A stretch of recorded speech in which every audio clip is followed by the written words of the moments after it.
Well, howdy, friends. Westlake here. Hey, we just broke down, Ross just broke down playing through this stripped down perk kit that we use here in the studio. That's a really great alternative to a full drum kit in terms of volume. If you want to have full kit vibes, but can't afford this loud stage volume, but then you don't want to swing all the way to a cajon, this kit's a really happy medium. And so I wanted to walk you through miking it and then EQing it, just some of the unique things you have to do to a kit like this, and then also just talk to you about mic placement. So starting with the kick drum, using an Electro Voice RE20, but really any kick drum mic will work. So if you've got a 52, if you've got a D6, anything like that will work. But something about this drum that can be a bit tricky is the attack of it. Because it's a smaller drum, it's got a lot of attack and not a lot of like deep low end.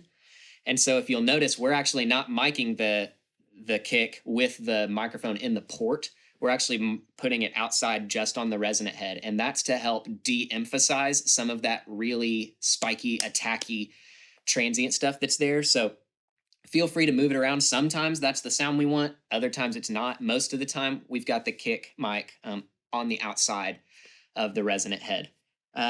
Moving to snare, I'm using this blue Dragonfly just because we had it here and I wanted to try it. But really, I use a condenser mic in this situation because we've got this shaker taped on top of the ocean drum. And so I want to pick up all the little tappy things that happen there. And this microphone is just more sensitive. And since there's not as much loud volume happening on these drums, a condenser mic in this kind of situation will work well. And it picks up some of the bleed from the hi-hat, which I actually like. Because it helps accentuate some of the more delicate stuff that might be happening on hi-hats. And then tom, I've just got, again, a large diaphragm condenser kind of positioned like you would any tom mic. A 421 or a dynamic mic would work, but just, again, because we're probably using brushes or whips or something like that that's smaller in terms of its sound and like a little more subtle, a condenser mic is going to help accentuate and capture some of those subtleties. But in terms of placement, it's pretty standard. Same thing with the ocean drum, pretty standard placement. And then when it comes to overheads, I'm using them more as sort of like a general or kind of overall kit capture rather than just, hey, capture this cymbal for me. I want to kind of get the overall vibe of this kit. So I've got these set up as kind of a wide XY.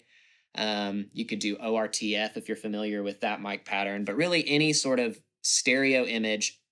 But I have them kind of capturing off center because if I put them dead middle of the kick drum, the stereo image, like the snare drum was tilted a little bit to one side in the image. So if I soloed them, the snare drum was emphasized more in the left than on the right. And so kind of playing with the rotation of this stereo pair of microphones helped me to center the kick drum and snare drum in the middle of the stereo image. But any sort of small diaphragm or large diaphragm condensers would work here.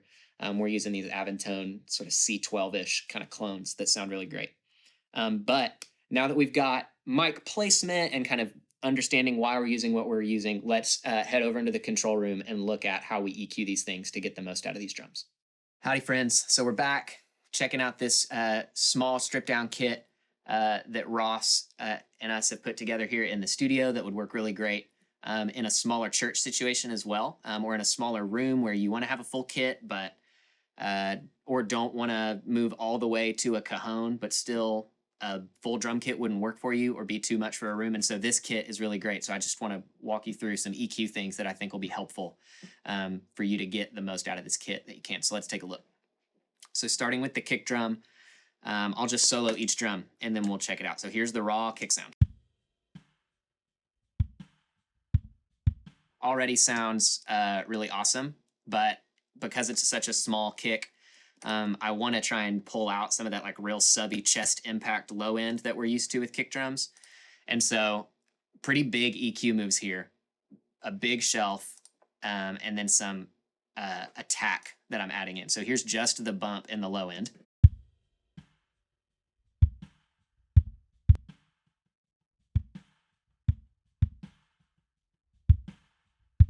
And then there's some like boxiness in the mid range. just because it is a smaller drum, it's going to have a lot more mid content. And so I'm pulling out some of those low mids right here at 200 hertz.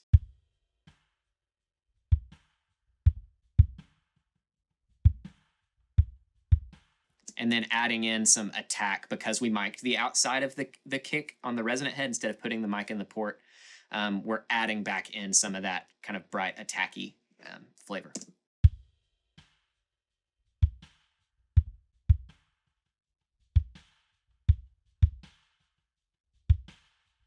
So that's the kick drum.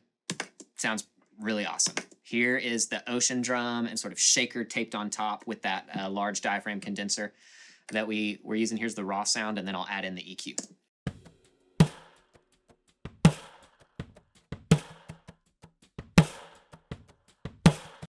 It sounds so good already, which makes me really excited because that means the work that we're going to do to it is going to be enhancing and sweetening rather than just trying to like fix problem spots.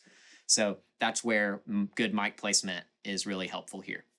So I'm adding in a little bit of low end. I'm scooping out some mid range and adding in a high shelf to kind of pick up all the little crispy, ghosty things that are happening. So here is with EQ.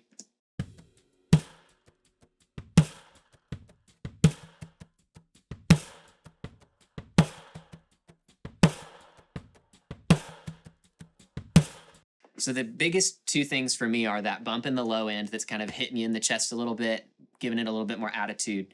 But the most sculpting move that we did overall is this yellow mid-range band. That's where all the kind of like honky, this sounding mid-range is. And so I'll turn it up so you can hear that frequency, and then I'll duck it down.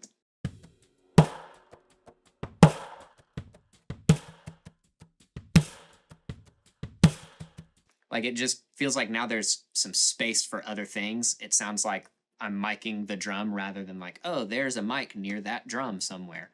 And then again, the high frequency shelf is just there to kind of pick up the crispy, ghosty stuff.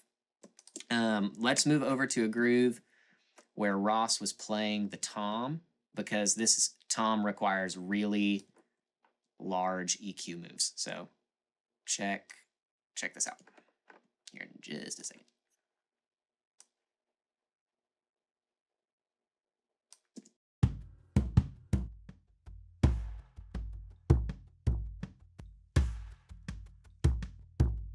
So it's a weird drum because it's like a rubber kind of head.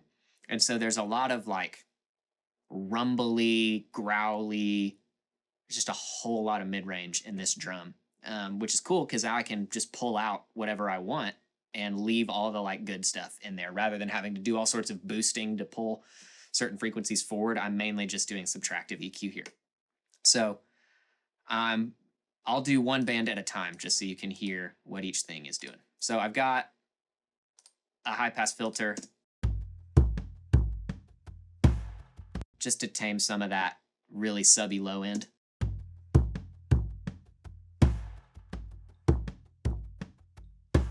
That first one is just kind of taming some of the rumble that's in the drum from like the ghost notes that he's doing. That's just gonna have this steady bed of rumble underneath it, so I'm pulling some of that out. And then this is where I start to get into the like really growly mid-range stuff.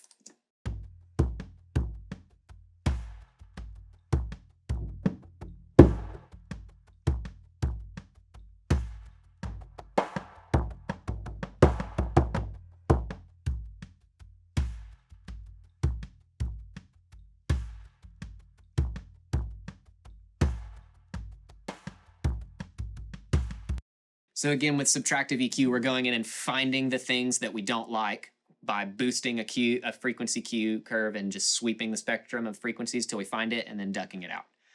And then I'm adding in just a little high-end shelf, same sort of ideas with the ocean drum, just to pick up some of the ghosty stuff that's happening.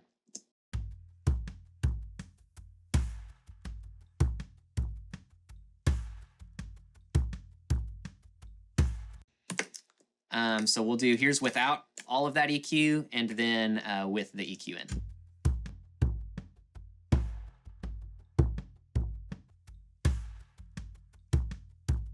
So a big difference. Next is the overheads. We talked about this, that it's functioning more like a sort of overall kit capture rather than just miking the cymbals, we only have one cymbal, so that's part of it. But this kind of gives some space to that kit. So here is without EQ.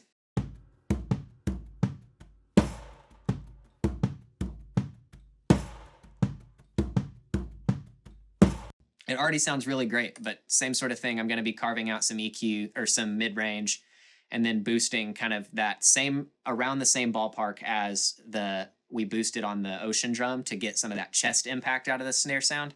I'm boosting that in the overheads as well. So here's without EQ, and then I'll add it in.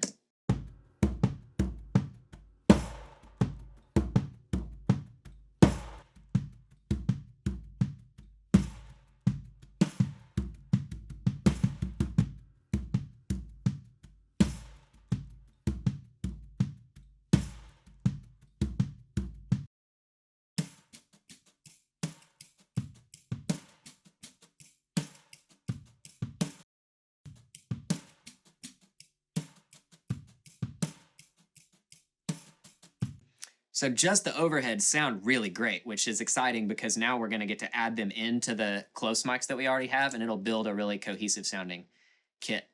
The only other thing that I want to show you before we jump into the whole kit is adding a compressor on the Ocean drum, because it's got all those beads kind of rattling around in it, and a compressor, if you do it with a slow release, can kind of hold on to some of that and extend the sound of the drum. So check this out.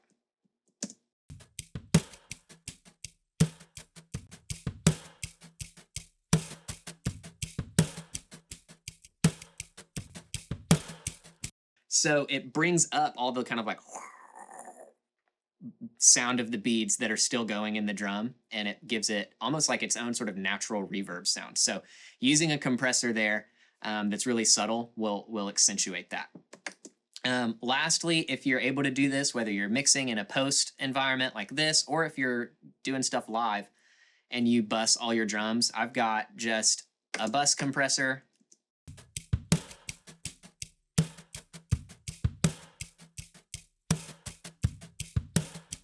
doing no more, like 4 dB of reduction at most, just sort of squeezing everything together a little bit.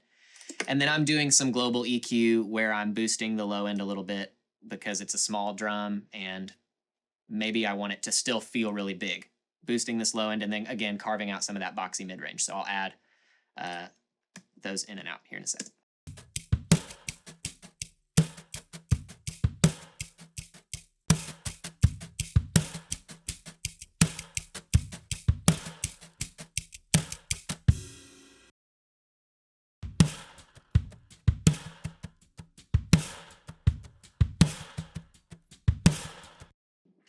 So that's it.